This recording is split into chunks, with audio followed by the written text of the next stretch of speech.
أعوذ بالله من الشيطان الرجيم.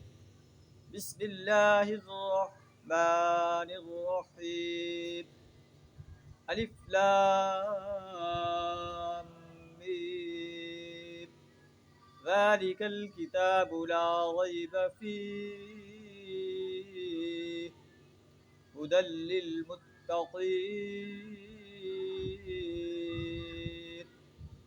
صدق اللہ العظیم. سورہ البقرہ کی پہلی آیت آپ کے سامنے تلاوت ہے.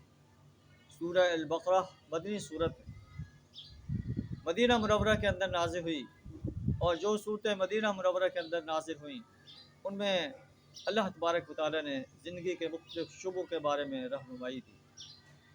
سورہ بقرہ جو ہے اس میں زندگی کے مختلف شعبوں کے بارے میں گائیڈ لائن دی گئی ہے، اور سب سے اہم بات کہ اس میں اہل کتاب کو خطاب کر کے ارشاد فرمایا گیا ہے کہ تمہیں میں نے امامت کے منصب پر فائز کیا تھا، لیکن تم نے اس منصب کا حق ادا نہیں کیا، اور انہیں ان کے سارے گناہوں کی جو ہے چارج شیٹ جو ہے بیان کر کے انہیں اس منصب سے معذور کر دیا گیا ہے، اور امت محمدیہ کو صلی اللہ علیہ وسلم کو اس منصب پر فائز کر دیا گیا ہے، اور انہیں یہ گائیڈ لائن دی گئی ہے کہ وہ اہل کتاب کا سا طرز عمل اختیار کرنے سے اجتناب کریں اور خالصتاً اللہ کی دی ہوئی گائیڈ لائن کو فالو کرنے کے لیے کوشاں رہیں.